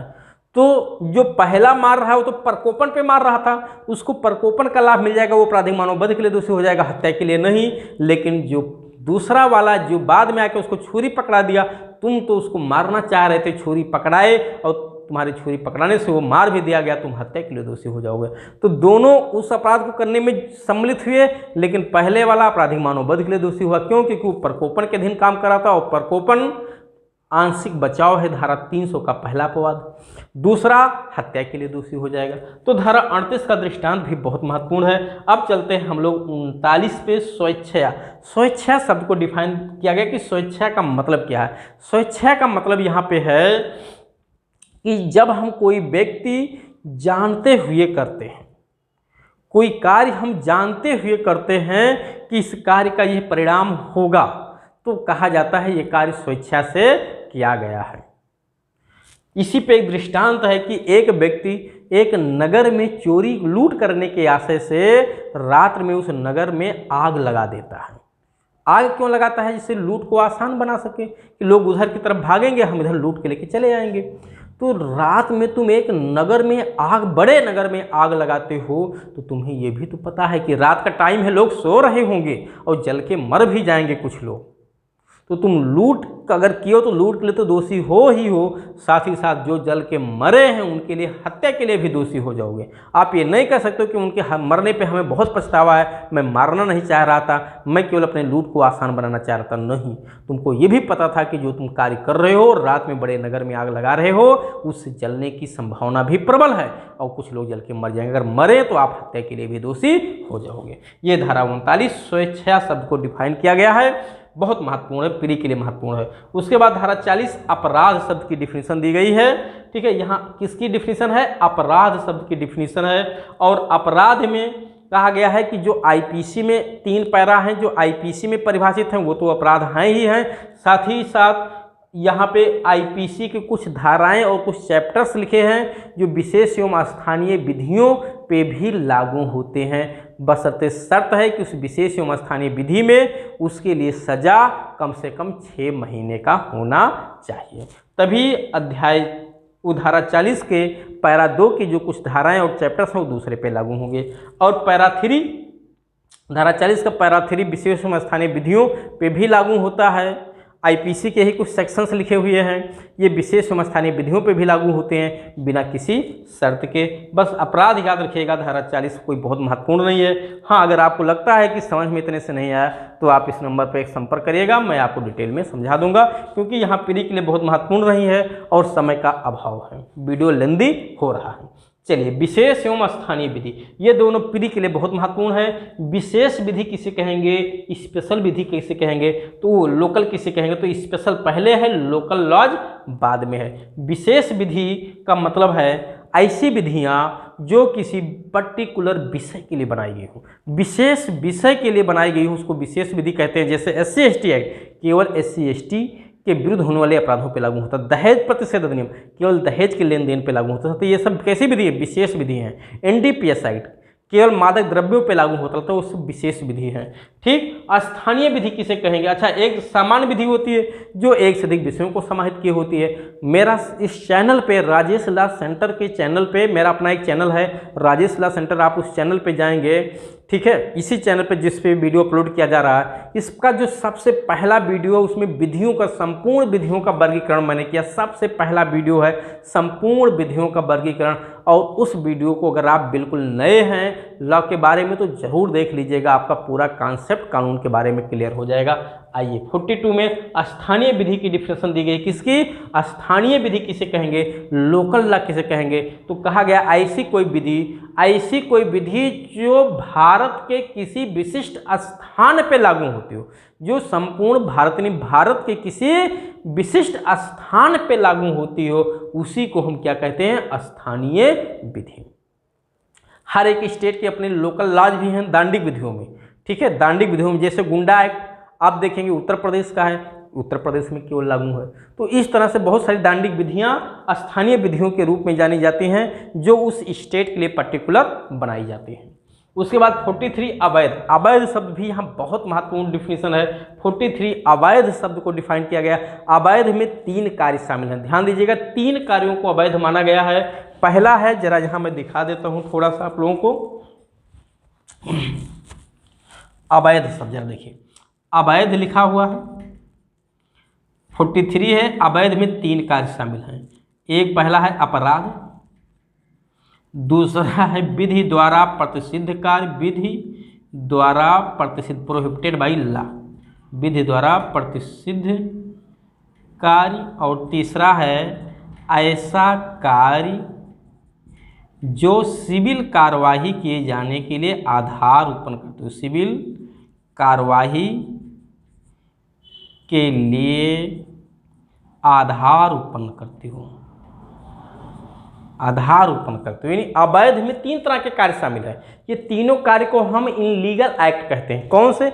जितने भी अपराध हैं, जितने भी कार्य अपराध हैं वो सब अवैध भी हैं। जितने भी विधि द्वारा प्रतिषिद्ध कार्य अपराध नहीं है लेकिन प्रोहिबिटेड बाई लॉ वो भी अवैध हैं। और तीसरा है ऐसा कोई कार्य जो सिविल कार्यवाही किए जाने के लिए आधार उत्पन्न करता हो, ऐसा कोई कार्य जो सिविल कार्यवाही किए जाने के लिए आधार उत्पन्न करता हो, ठीक है, वो अपराध नहीं है, विधि द्वारा प्रतिषिद्ध नहीं है, लेकिन सिविल कार्रवाई के लिए किसी को राइट मिल जाता है, वो भी अवैध कार्य है। तो 3 तरह के कार्य को यहाँ अवैध माना गया है। आइए 44 पे चलते हैं। क्षति। क्षति शब्द इस अधिनियम में जहाँ कहीं यूज किया गया है उसमें 4 प्रकार की क्षतियाँ शामिल हैं। शारीरिक यानी किसी को मारा पीटा गया वो भी क्षति है। मानसिक, ठीक है, उसको कोई धमकी दी गई, ठीक है, वो भी क्षति है। तो ख्यातिक, उसके ख्याति पे कोई लांछन लगाया गया, वो भी क्षति है। और सांपत्तिक, उसके संपत्ति को चुराया गया, नष्ट किया गया, जला गया, ये भी क्षति है। तो 4 प्रकार की क्षतियाँ, शारीरिक, मानसिक, सांपत्तिक, ख्यातिक। शारीरिक में आप जान रहे हो, मारना पीटना। ख्यातिक मतलब उसके ख्याति को यानी कोई लांछन लगाया गया हो, उसके सम्मान पे कोई ठेस पहुंचाया गया हो, ठीक है, ख्यातिक। मानसिक, मानसिक मतलब उसको मानसिक पीड़ा, उस पर हमला किया गया हो, उसको धमकी दी गई हो, इसमें क्या होता है, उसके मन के विरुद्ध अपराध होता है, वो परेशान हो जाता है, तो ये भी क्षति है। तो शारीरिक, मानसिक, सांपत्तिक, ख्यातिक, ये तीनों प्रकार के क्षति में शामिल हैं, जब तक संदर्भ से अन्यथा तत्प्रतिकूल दर्शित न हो। मैंने इसका एक अपवाद बताया कि ये सेक्शन 503 आपराधिक अभित्रास, क्रिमिनल इंटिमिडेशन में इस धारा 44 के अकॉर्डिंग जो क्षति है वो क्षति शामिल नहीं है, वहाँ क्षति में केवल 3 ही शामिल है। चलिए आगे चलते हैं। 45 जीवन। जीवन किसका, बहुत महत्वपूर्ण ये भी डिफिनेशन है। जीवन डिफाइंड है 45। जीवन का मतलब है जब तक संदर्भ से तत्प्रतिकूल दर्शित ना हो। जीवन का मतलब है मानव का जीवन। किसका, मानव का जीवन। उसी तरह से 46 है मृत्यु। जब तक संदर्भ से अन्यथा दर्शित ना हो, मृत्यु का मतलब है मानव की मृत्यु। 47 जीव जंतु। जीव जंतु में मानव से भिन्न जीव जंतु शामिल है। उसके बाद 48 जलयान। जलयान, ठीक है, जलयान, जल में जो पोते हैं, नाव है, ये सब क्या है, जलयान है। इनके विरुद्ध अपराध होगा तो जलयान यहाँ शब्द है। 49 वर्ष और मास की डिफिनेशन दी गई, यानी आईपीसी में जैसे सजा लिखी है 2 वर्ष की सजा, 1 महीने का कारावास, तो 1 महीना 2 वर्ष का मतलब क्या, कितनी अवधि काउंट होगा।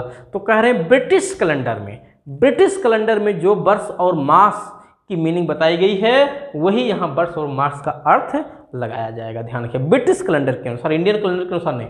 धारा 50 में धारा शब्द की डिफिनेशन है। धारा का मतलब जिस शब्द के आगे डिनोट किया गया है वही धारा। जैसे देखो शब्द यहाँ मूल्यवान प्रतिभूति आगे 30 लिखा, इसी को धारा कहा गया है, ठीक।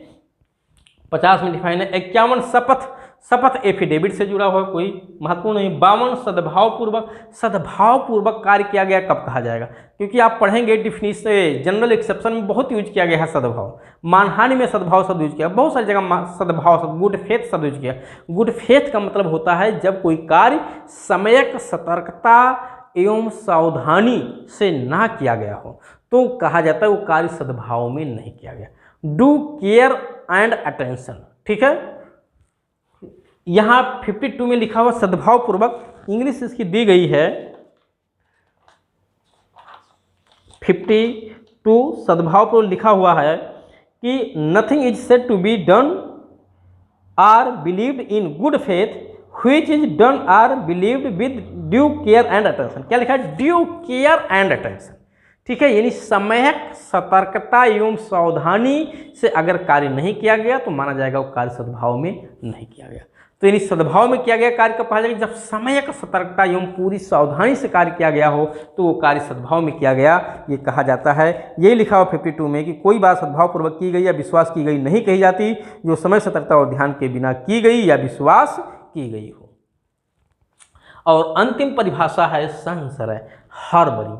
हार्बरिंग पे मैं ऑलरेडी एक वीडियो बनाया हूँ, संशय पे ऑलरेडी एक वीडियो बनाया जा चुका है। वहाँ पे धारा 52 का के साथ साथ संशय में जो 2 धाराएं प्रयोग की गई हैं ये, साथ ही साथ जो 4-5 धाराएं और 130, 136, 157, ठीक है, 212, 216, ये सब जितनी भी धाराएं हैं, 216A, जितनी भी धाराएं यूज की संशय पे ऑलरेडी मैं सारी धाराओं को कलेक्ट करके एक वीडियो वहाँ बनाया हूँ, आप वहाँ जा करके संशय को देख सकते हैं। ये 1942 में जोड़ा गया है। इस तरह से 2 परिभाषाओं को मैंने यहाँ नहीं समझाया है आपको, ठीक है। संशय पे ऑलरेडी वीडियो बनाओ इसलिए मैं वहाँ आपको रिफर कर दिया हूँ। लोक सेवक और सामान्य आशय, ठीक है, इन दोनों को यहाँ मैं ज़्यादा नहीं समझाया हूँ।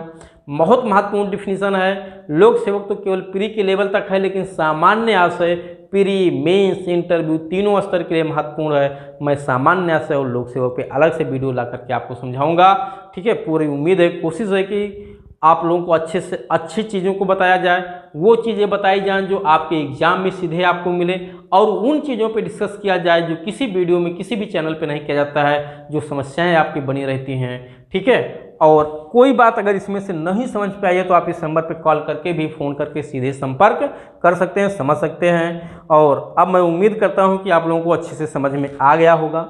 अगर उसके बाद भी कोई शिकवा शिकायत आपको रह जाती है, कोई दर्द पीड़ा रह जाती है, तो आप फ़ोन उठाइए, इस नंबर पे कॉल करिए और संपर्क कर लीजिए। और आप चैनल पे आप लोग बने रहिए, वीडियो को सब्सक्राइब तो लाइक शेयर करते रहिए, ठीक है। चैनल को सब्सक्राइब करके रखिए, बहुत सारे वीडियो इस तरह से अपलोड होते रहेंगे, आपको उसका नोटिफिकेशन तुरंत सबसे पहले पहुंच जाया करेगा।